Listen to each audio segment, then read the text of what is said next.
¿Y si te dijera que Dios no está en los cielos, ni en los templos, ni en los libros sagrados? ¿Y si ese Dios fueras tú, yo, y todo lo que existe en este momento? Imagina por un segundo que no hay un Señor barbudo juzgando desde las nubes. Que no hay castigos eternos esperándote. Que no hay milagros que rompen las leyes del universo. ¿Y si todo lo que llamamos sagrado fuera simplemente la naturaleza misma? Esta idea, que hoy puede parecerte extraña o liberadora, casi le cuesta la vida a un hombre hace más de 3 siglos. Su nombre era Baruch Spinoza. Y su historia cambiará para siempre tu forma de entender la religión, la libertad y la verdad. En pleno siglo XVII, mientras el poder religioso dictaba lo que debía creerse y lo que debía temerse, mientras la Inquisición quemaba herejes y las iglesias controlaban hasta los pensamientos más íntimos de las personas, un hombre se atrevió a pensar diferente. Baruch Spinoza. El hereje más temido por las iglesias y quizás el más libre de todos los filósofos de la historia. Este no es solo el relato de su vida. Es una invitación a repensar la religión, la libertad, la fe y la razón desde las ideas de un filósofo que aún hoy, después de más de 350 años, sigue incomodando a muchos. Porque Spinoza no solo cuestionó a Dios. Lo reinventó completamente. No solo criticó la religión. Propuso una nueva forma de espiritualidad que no necesita templos, ni sacerdotes, ni dogmas. Y no solo defendió la libertad de pensamiento. Demostró que es posible vivir una vida ética, plena y profundamente espiritual, sin miedo, sin culpa, sin amenazas de castigo eterno. ¿Te animas a pensar con él? ¿Estás dispuesto a cuestionar todo lo que creías saber sobre lo divino? Porque después de conocer las ideas de Spinoza, tu relación con la espiritualidad nunca volverá a ser la misma. El joven hereje. Para entender la revolución que Spinoza desató en el mundo del pensamiento, necesitamos transportarnos a Ámsterdam en el año 1632. Imagina una ciudad próspera, tolerante para los estándares de la época, pero aún así marcada por las tensiones religiosas que desgarraban Europa. Aquí, en el barrio judío, nació Baruch Spinoza en una comunidad sefardí compuesta por exiliados portugueses que habían huido de la Inquisición. Sus familias conocían de primera mano lo que significaba pensar diferente, persecución, exilio, muerte. Y sin embargo, fue precisamente en esta comunidad que había sufrido por sus ideas, donde nacería el pensamiento más radical sobre la religión que Occidente había conocido. Desde joven, Spinoza demostró una inteligencia excepcional. Aprendió hebreo, latín, filosofía escolástica. Se sumergió en la lectura de los textos sagrados con la pasión de quien busca genuinamente la verdad. Pero aquí es donde la historia se vuelve fascinante, su mente inquieta no se conformaba con la enseñanza tradicional. Mientras sus compañeros de estudio aceptaban las interpretaciones oficiales, Spinoza comenzó a hacer preguntas incómodas. ¿Quién es realmente Dios? ¿Qué sentido tiene la obediencia ciega? ¿Puede la razón convivir con la fe? ¿Por qué debemos temer a aquello que supuestamente nos ama? Esas preguntas, que hoy podríamos considerar legítimas y hasta saludables, eran entonces mortalmente peligrosas. A los 24 años, la comunidad judía de Ámsterdam tomó una decisión sin precedentes. Excomulgaron a Spinoza con una sentencia que aún hoy nos estremece por su dureza, lo declararon hereje, blasfemo, enemigo de la religión. No se le permitió hablar ni escribir con los suyos. Fue expulsado no solo de la sinagoga, sino de toda relación humana con su comunidad. Y sin embargo, ¿sabes qué hizo Spinoza? Lejos de retractarse o esconderse, eligió el camino de la integridad. Rechazó cátedras universitarias que le habrían dado prestigio. Rechazó honores que le habrían traído reconocimiento. Eligió vivir modestamente, puliendo lentes para ganarse la vida, y escribiendo, en silencio las ideas que cambiarían para siempre la filosofía occidental. Porque Spinoza había descubierto algo que valía más que la aceptación social, más que la seguridad económica, más que la comodidad de pertenecer. Había descubierto la libertad de pensar. ¿Te has preguntado alguna vez qué se siente al estar completamente solo con tus ideas? ¿Qué se siente al ser el único que ve las cosas de una manera completamente diferente? Spinoza no buscaba seguidores. No buscaba fundar una nueva religión. No buscaba poder ni influencia. Buscaba algo mucho más preciado y más difícil de encontrar. Buscaba la verdad. Y estaba dispuesto a pagar cualquier precio por ella. Desde esa soledad filosófica, desde ese exilio voluntario del mundo de las certezas cómodas, Spinoza construyó una de las ideas más poderosas y revolucionarias de la historia del pensamiento humano. Una idea tan simple en su formulación como radical en sus consecuencias. Dios no es un ser separado del mundo. ¿Estás preparado para entender qué significa esto realmente? Porque lo que viene a continuación va a desafiar todo lo que creías saber sobre lo divino. Capítulo 2. La revolución divina. Imagina por un momento que todo lo que te han enseñado sobre Dios está equivocado. No completamente falso, sino incompleto. Limitado. Como ver solo una pequeña parte de una imagen inmensa. Spinoza propuso algo que en su época sonaba como una blasfemia absoluta, pero que hoy, a la luz de lo que sabemos sobre el universo, empieza a tener un sentido profundo. Dios no es un ser separado del mundo. Dios no es un señor que castiga o recompensa desde algún lugar lejano. Dios es la sustancia infinita de la que todo emana. La naturaleza misma. No hay un creador fuera del universo mirando hacia adentro. El universo, con todas sus leyes, con su orden necesario, con su belleza y su complejidad infinita. Es lo divino manifestado. Esta idea, que conocemos como panteísmo, fue absolutamente revolucionaria. ¿Por qué? Porque Spinoza estaba borrando la frontera entre lo natural y lo sagrado. Ya no hay milagros, porque todo lo que ocurre, ocurre según leyes universales que son en sí mismas milagrosas. ¿No es acaso milagroso que exista algo en lugar de nada? ¿No es milagroso que la materia pueda organizarse de tal manera que llegue a pensarse a sí misma? Ya no hay pecado en el sentido tradicional, porque no hay una voluntad divina personal que juzgue nuestras acciones según criterios arbitrarios. Ya no hay intervención sobrenatural, porque lo natural mismo es sobrenatural. Cada átomo que vibra, cada célula que se divide, cada pensamiento que surge en tu mente en este momento, todo eso es la divinidad en acción. Para Spinoza, esto cambiaba todo. Si Dios es la naturaleza, entonces conocer la naturaleza es conocer a Dios. Estudiar las leyes del mundo, desde la física hasta la psicología, desde la biología hasta la ética, es un acto profundamente espiritual. Cada descubrimiento científico es una revelación. Cada comprensión racional de cómo funciona el mundo es una forma de comunión con lo divino. ¿Te das cuenta de lo que esto significa? Significa que Einstein, haciendo sus cálculos sobre la relatividad, estaba haciendo teología. Significa que Darwin, estudiando la evolución, estaba explorando la mente de Dios. Significa que tú, ahora mismo, tratando de entender estas ideas, estás participando en un acto sagrado. Vivir de acuerdo con esa comprensión, eso, para Spinoza, es la verdadera religión. Ya no se trata de obedecer dogmas que no entendemos. Se trata de buscar comprensión cada vez más profunda de la realidad. Ya no se trata de temer a lo divino, como si fuera un tirano caprichoso. Se trata de amarlo racionalmente, de la misma manera que puedes amar la belleza de una ecuación matemática o la elegancia de una sinfonía. Esta idea trastoca los cimientos del teísmo tradicional. Y Spinoza lo sabía. Sabía que estaba desafiando no solo a una religión particular, sino a toda una forma de entender la relación entre lo humano y lo divino. Pero fue más lejos. Mucho más lejos. Spinoza tomó los textos sagrados que había estudiado desde niño y los analizó con el rigor de un científico.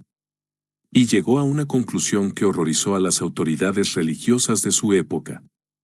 La revelación no es un conocimiento superior que llega desde el cielo. Es una forma de imaginación humana. Los profetas, dijo Spinoza, no fueron canales puros e infalibles de la voluntad divina. Fueron personas sensibles, profundamente humanas, influenciadas por sus emociones, por su contexto histórico, por sus temores y esperanzas.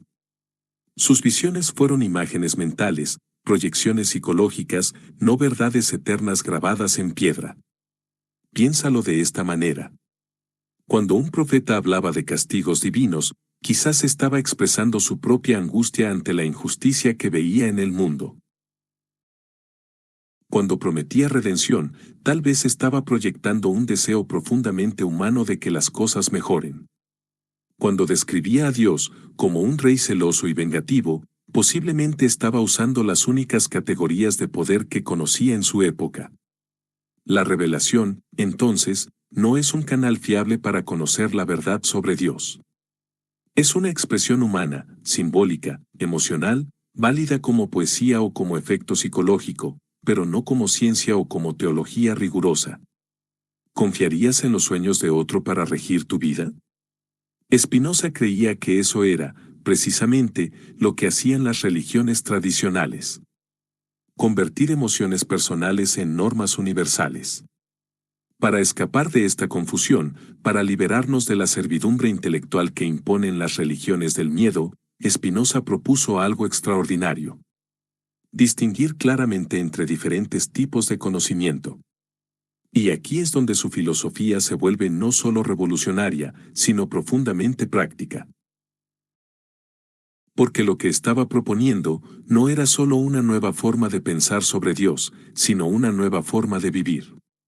Una forma de vivir que nos lleva directamente a la libertad. Capítulo 3. Los tres caminos del conocimiento. ¿Cómo sabemos lo que sabemos? ¿Cómo distinguimos entre verdad y error, entre conocimiento auténtico y mera opinión? Spinoza identificó tres niveles fundamentales de conocimiento. Tres formas diferentes en que la mente humana se relaciona con la realidad.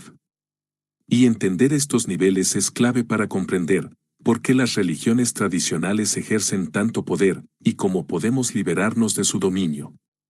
El primer nivel es la imaginación, conocimiento fragmentario, confuso, basado en experiencias sueltas, en supersticiones, en relatos heredados sin cuestionamiento.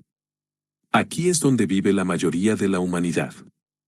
Aquí se encuentran los mitos, las revelaciones religiosas tradicionales, las creencias populares, que pasamos de generación en generación, sin preguntarnos de dónde vienen. No es que este conocimiento sea completamente inútil. Nos ayuda a funcionar en la vida cotidiana, nos da un sentido de pertenencia, nos ofrece consuelo emocional cuando lo necesitamos. Pero tiene un precio terrible.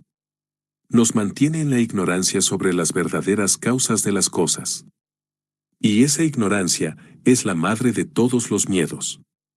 Las religiones que operan desde este primer nivel de conocimiento han perfeccionado el arte del control psicológico.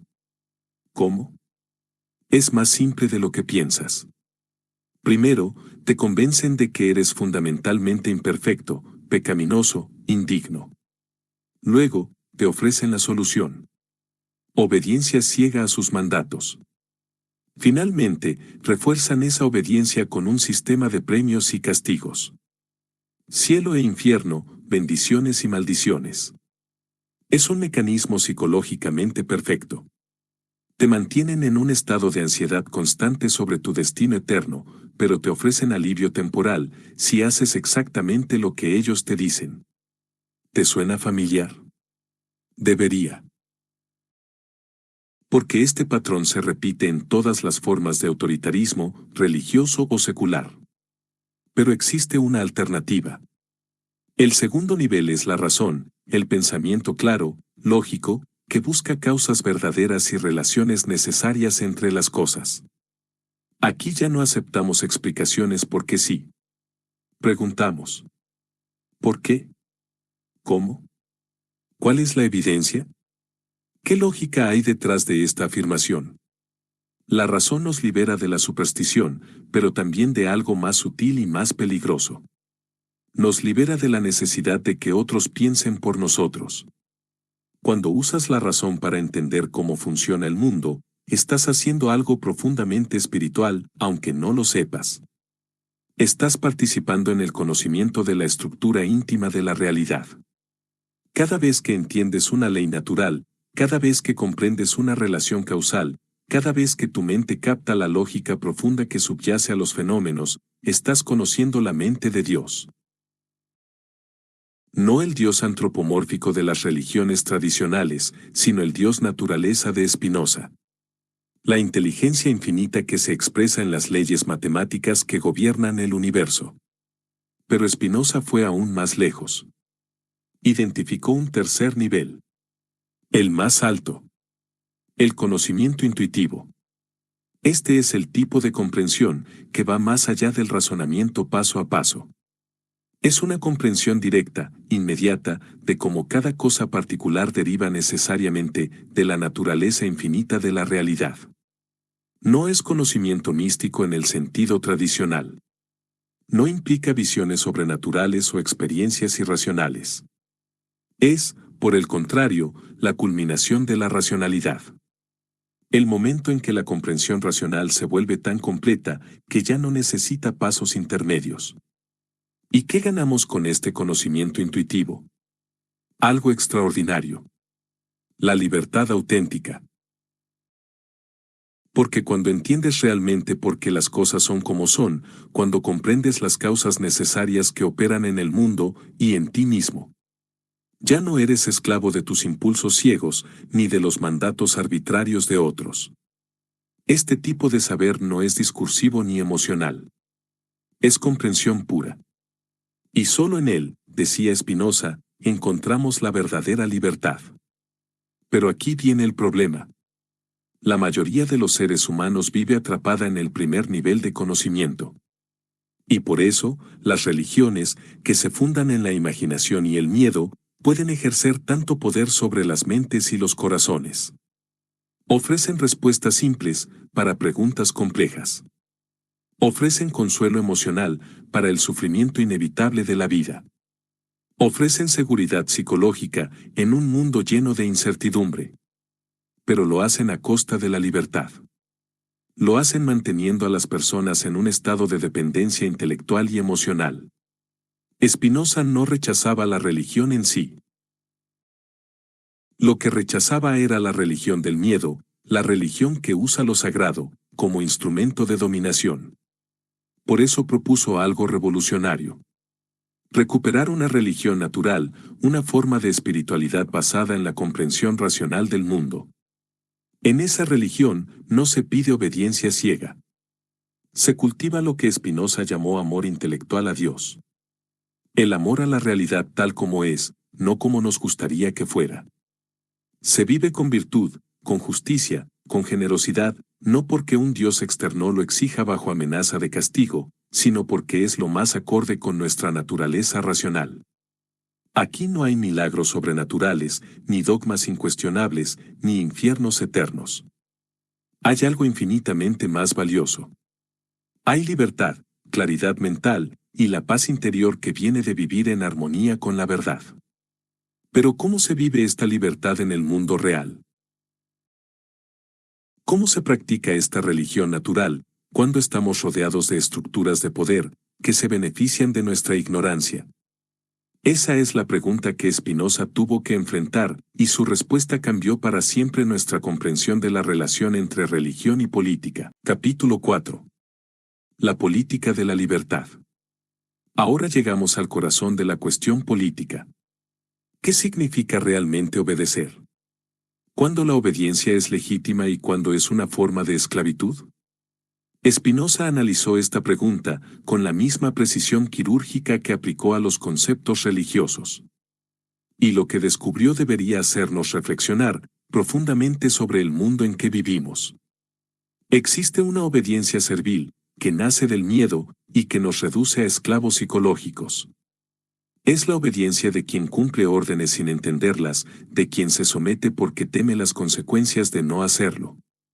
Pero hay también una obediencia racional. Cuando seguimos una ley que comprendemos, que hemos analizado y que aceptamos libremente porque reconocemos su valor para el bien común. La diferencia es fundamental. En el primer caso, obedeces porque tienes miedo. En el segundo, cooperas porque entiendes. En una sociedad verdaderamente justa, las personas obedecen las leyes no porque teman a la policía o al castigo, sino porque reconocen que esas leyes protegen la libertad y el bienestar de todos, incluido el suyo propio. Es la diferencia entre ser súbdito y ser ciudadano. Entre ser objeto de poder y ser participante consciente en una comunidad. Las religiones tradicionales, según Spinoza, han perfeccionado la obediencia servil. ¿Cómo? Mediante un sistema psicológicamente sofisticado que combina varios elementos. Primero, la ignorancia obligatoria. No cuestiones, solo cree. La duda se presenta como pecado, la curiosidad intelectual como soberbia. Segundo, el miedo sistemático. Castigos eternos, ira divina, condenación eterna.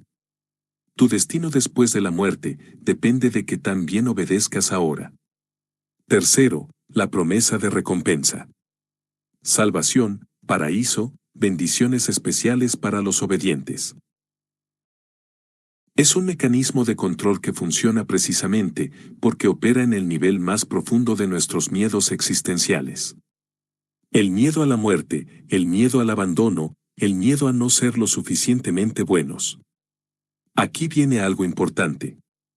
Spinoza no arremetía contra una religión particular. Su crítica era universal, aplicable a cualquier sistema de creencias que usara estos mecanismos de control. Él observó que todas las religiones pueden caer en la tentación del poder.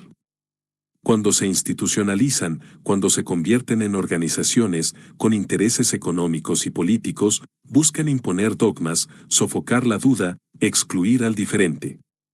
El problema, entonces, no está en la espiritualidad auténtica, sino en su secuestro por las estructuras de poder. Para enfrentar este problema, Spinoza propuso algo que en su época sonaba completamente subversivo. Que el Estado garantice la libertad de pensamiento. Que el poder civil tenga autoridad sobre las organizaciones religiosas. No para reprimirlas, sino para impedir que ellas repriman a los ciudadanos. ¿Te das cuenta de lo radical que era esta idea en el siglo XVII? Spinoza estaba proponiendo la separación entre Iglesia y Estado. No por hostilidad hacia la religión, sino para proteger la libertad religiosa auténtica. La idea era elegante en su simplicidad. Si el Estado mantiene su neutralidad en materia religiosa, entonces ninguna organización religiosa puede usar el poder político para imponer sus dogmas a otros. Cada persona puede buscar la verdad espiritual por su propio camino, sin temor a la persecución, sin presión para conformarse a ortodoxias ajenas. El Estado laico no es enemigo de la religión, es el garante de que la religión permanezca libre, auténtica, voluntaria. Esta propuesta fue vista como profundamente subversiva por las autoridades de su época. Pero siglos después, inspiró los principios fundamentales de la democracia moderna. La laicidad del Estado. La libertad religiosa. La tolerancia como valor político fundamental. La idea de que la diversidad de pensamiento fortalece en lugar de debilitar una sociedad. Spinoza fue un pionero del pensamiento político moderno. Anticipó ideas que tardarían siglos en ser aceptadas. Que la democracia funciona mejor cuando protege la libertad de conciencia, que la diversidad de perspectivas enriquece el debate público, que el poder político debe estar al servicio de la libertad humana. Y sin embargo, el nombre de Spinoza todavía incomoda a muchos. ¿Por qué? Quizás porque su idea de Dios no se ajusta a lo que esperan las iglesias tradicionales. Su Dios no castiga, ni recompensa según criterios morales humanos. Su Dios no interviene sobrenaturalmente en la historia. Su Dios no respalda a ninguna organización religiosa particular. Quizás porque su concepto de libertad no se negocia. No acepta medias tintas entre libertad y servidumbre. Entre pensamiento crítico y obediencia ciega. O quizás porque nos muestra algo que las estructuras de poder, religiosas y seculares, prefieren que no veamos. Que una vida ética, plena y profundamente espiritual es posible sin temor, sin culpa, sin castigo, sin dogmas. Solo con razón, comprensión y amor. Para Spinoza, la religión auténtica no necesita templos monumentales, ni credos complicados, ni jerarquías eclesiásticas. Solo requiere una disposición del alma. La disposición a conocer, a amar lo real tal como es, a vivir en armonía consciente con el universo del que formamos parte. La libertad es su centro. El entendimiento, su camino. Y la alegría profunda que viene de comprender nuestro lugar en el cosmos, es su fruto natural. Pero ¿cómo se ve esta forma de vida en la práctica? ¿Cómo vivimos según estos principios, en un mundo que parece estar diseñado para mantenernos en la ignorancia y el miedo? Esa es la pregunta final que necesitamos explorar. Capítulo 5. La vida liberada. Llegamos ahora al aspecto más práctico y, quizás, más transformador de la filosofía de Spinoza. ¿Cómo se vive una vida liberada? ¿Cómo se practica día a día esta espiritualidad racional que hemos estado explorando? La respuesta de Spinoza es tan simple como profunda. Se vive comprendiendo. Se vive amando la realidad tal como es. Se vive en armonía consciente con las leyes que gobiernan, tanto el universo exterior como nuestro universo interior. Spinoza escribió su obra principal, La Ética, usando el método geométrico. Definiciones, axiomas, proposiciones, demostraciones. ¿Por qué? Porque quería mostrar que la vida moral tiene la misma precisión y belleza que las matemáticas. Así como en geometría cada teorema se deriva necesariamente de los axiomas iniciales, en la vida ética cada virtud se deriva necesariamente de la comprensión correcta de nuestra naturaleza. No somos libres cuando hacemos lo que se nos antoja. Eso es caos, no libertad. Somos libres cuando nuestras acciones brotan espontáneamente de nuestra comprensión más profunda de lo que realmente somos. En el centro de esta vida liberada está lo que Spinoza llamó amor intellectualis Dei. El amor intelectual a Dios. No es el amor emocional, dependiente, temeroso, que promueven las religiones tradicionales. Es el amor que surge naturalmente cuando comprendes la belleza infinita del orden cósmico del que formas parte. Es el amor que siente un matemático cuando contempla la elegancia de una demostración. Es el amor que siente un científico cuando descubre una ley natural. Es el amor que sientes tú cuando, por un momento, captas la interconexión profunda de todas las cosas. Para Spinoza, hay un indicador infalible de que estás en el camino correcto. La alegría. No la felicidad superficial que depende de circunstancias externas, sino la alegría profunda que surge de la comprensión. Cuando entiendes realmente algo importante sobre ti mismo o sobre el mundo, cuando una verdad se revela claramente a tu mente, experimentas una forma de alegría que ninguna circunstancia externa puede darte o quitarte. Es la alegría del reconocimiento. La alegría de sentirte en casa en el universo, la alegría de saber que tu mente es capaz de participar en la inteligencia infinita que estructura la realidad. Una de las aplicaciones más prácticas de la filosofía de Spinoza tiene que ver con nuestras emociones negativas. El miedo, la ira, la envidia, la tristeza. Las religiones tradicionales nos dicen que reprimamos estas emociones. Que las consideremos pecaminosas, que luchemos contra ellas. Spinoza propone algo completamente diferente. Comprenderlas. Cuando entiendes las causas reales de tu miedo. Cuando ves claramente que pensamientos y circunstancias lo generan, el miedo pierde su poder sobre ti. No desaparece mágicamente, pero ya no te controla. Si tienes miedo a la muerte, por ejemplo, Spinoza te invitaría a examinar ese miedo racionalmente. ¿Qué es exactamente lo que temes? ¿El dolor? ¿Lo desconocido? ¿La pérdida de control? Cuando analizas cada componente, cuando entiendes que la muerte es simplemente parte del orden natural, cuando comprendes que el miedo a morir puede impedirte vivir plenamente, el miedo se transforma. No desaparece, pero se convierte en algo que puedes manejar conscientemente. ¿Cómo se practica esto día a día? Spinoza sugiere algo que podríamos llamar meditación racional. Tomar tiempo regularmente para examinar nuestros pensamientos, nuestras emociones, nuestras reacciones. No para juzgarlos como buenos o malos, sino para entender sus causas. ¿Por qué reaccioné así? ¿Qué creencias subyacentes están operando? ¿Esta reacción me acerca o me aleja de la libertad? Es una práctica espiritual, pero basada en la comprensión, no en la fe ciega. ¿Y qué pasa con otros? ¿Cómo nos relacionamos con quienes aún viven en el primer nivel de conocimiento, dominados por el miedo y la superstición?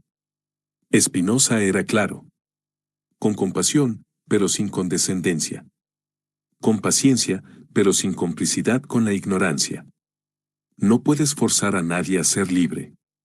La libertad, por definición, debe ser elegida. Pero puedes vivir de tal manera que tu ejemplo inspire a otros a cuestionar sus propias cadenas. Tal vez el mayor milagro no sea romper las leyes de la naturaleza, sino aprender a vivir conforme a ellas.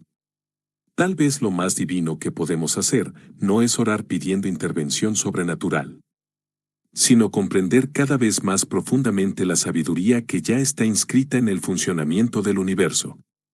Tal vez el verdadero templo no es un edificio de piedra, sino la mente humana, cuando contempla con asombro la infinita complejidad y belleza de la realidad.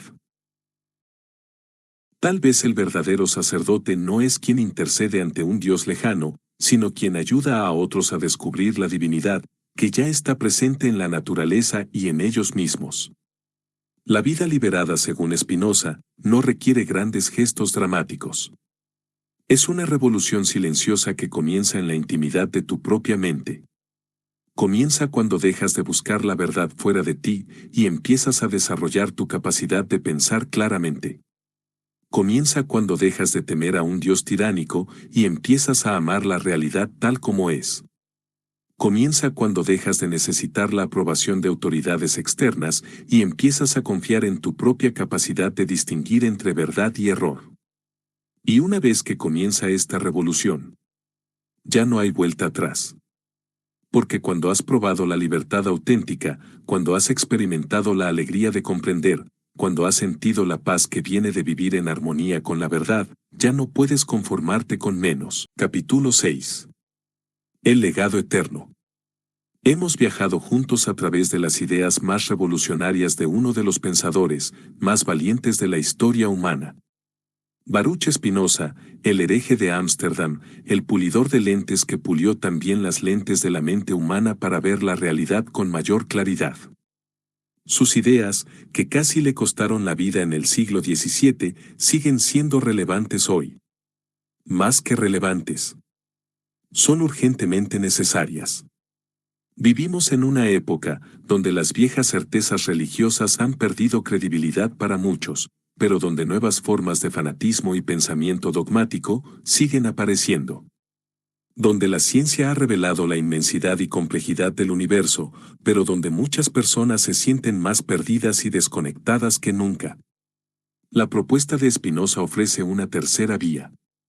Ni el fundamentalismo religioso, ni el materialismo vacío, sino una espiritualidad racional, que abraza tanto la ciencia como el asombro, tanto la razón como el amor.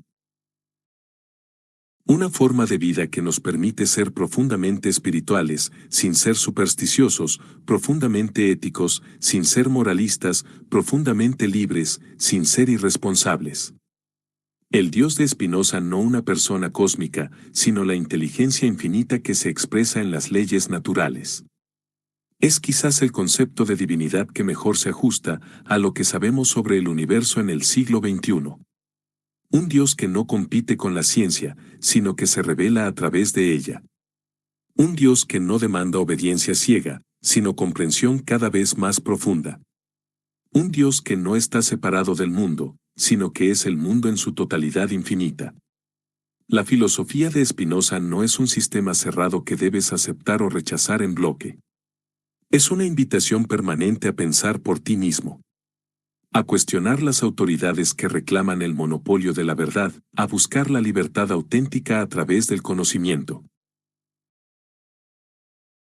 Es una invitación a dejar de ser espectador pasivo de tu propia vida espiritual y convertirte en protagonista activo de tu búsqueda de sentido. Es una invitación a amar la realidad tal como es, no como te gustaría que fuera, y a encontrar en esa realidad una fuente inagotable de asombro y reverencia. Pero recordemos algo crucial. La libertad que propone Spinoza no es libertinaje. Es la responsabilidad suprema de pensar claramente, de actuar conscientemente, de vivir en armonía con nuestra naturaleza más profunda. Es la libertad de quien ha entendido que, formar parte de algo infinitamente más grande que nosotros no nos disminuye, sino que nos engrandece. Que comprender las leyes que nos gobiernan no nos esclaviza, sino que nos libera. El desafío personal. Y ahora, después de este viaje por las ideas más radicales y liberadoras de Baruch Spinoza, queda una pregunta personal e intransferible. ¿Estás dispuesto a buscar a Dios, no en los cielos lejanos, sino en la razón que tienes aquí, ahora, en tu propia mente? ¿Estás dispuesto a buscar lo sagrado, no en las escrituras de otros, sino en la realidad inmediata que te rodea y de la que formas parte? ¿Estás dispuesto a buscar la verdad no en los mandamientos externos, sino en el amor libre, consciente, racional a lo que realmente es? Spinoza nos invita, no a creer, sino a pensar. Y eso, en cualquier época, sigue siendo un acto revolucionario. Revolucionario porque desafía a todos los poderes que se benefician de nuestra ignorancia. Revolucionario porque nos convierte de súbditos en ciudadanos, de creyentes en pensadores, de obedientes en libres. La historia de Spinoza nos enseña que la libertad auténtica tiene un precio. La soledad del que piensa diferente, la responsabilidad de construir su propio camino, el valor de sostener la verdad, incluso cuando el mundo entero te da la espalda. Pero también nos enseña que ese precio vale la pena. Porque al final, lo único que realmente poseemos, lo único que nadie puede quitarnos, es nuestra capacidad de pensar, de comprender, de amar conscientemente. Spinoza murió en 1677, a los 44 años, trabajando hasta el final en sus ideas sobre la libertad, la ética y la naturaleza de Dios. Murió prácticamente solo, sin honores, sin reconocimiento oficial. Pero sus ideas sobrevivieron. Y siguen vivas hoy, en cada persona que elige pensar por sí misma, en cada mente que se niega a aceptar respuestas fáciles para preguntas difíciles. Si algo de lo que hemos explorado hoy resuena contigo, si sientes que hay verdad en esta propuesta de espiritualidad racional y libertad consciente, entonces ya eres parte de la continuidad histórica del pensamiento libre. La revolución de Spinoza continúa cada vez que alguien decide pensar por sí mismo. Cada vez que alguien busca la verdad sin miedo a las consecuencias. Cada vez que alguien elige la libertad, sabiendo que es más difícil que la obediencia, pero infinitamente más valiosa. El mayor homenaje que podemos hacer a Baruch Spinoza no es construir monumentos en su honor, sino continuar la búsqueda que él comenzó. La búsqueda de una forma de vida que sea al mismo tiempo racional y espiritual, libre y responsable, individual y universal. Una forma de vida que nos permite ser plenamente humanos. Ni ángeles ni bestias, sino seres conscientes, capaces de participar lúcidamente en la inteligencia infinita que llamamos naturaleza, realidad o simplemente Dios. La pregunta que te dejo es simple, pero no fácil. ¿Estás listo para ser realmente libre? La respuesta está en ti. Siempre ha estado en ti. Solo necesitas el valor de pensarlo por ti mismo. Si este viaje por las ideas de Spinoza te ha removido algo por dentro, si has sentido que hay verdades aquí que vale la pena explorar más profundamente, te invito a que compartas este video con alguien que sepas que también está buscando respuestas auténticas a las grandes preguntas de la vida. Y déjame saber en los comentarios. ¿Qué parte de la filosofía de Spinoza te resulta más desafiante? ¿Qué ideas te generan más resistencia? ¿Cuáles te parecen más liberadoras? Porque la filosofía, como la libertad, se construye en diálogo, en comunidad, en el intercambio honesto de perspectivas diferentes. Suscríbete. Si quieres más contenido sobre filósofos que desafiaron su época y siguen desafiando la nuestra. Y recuerda, el pensamiento libre es contagioso. Compártelo. Hasta la próxima reflexión.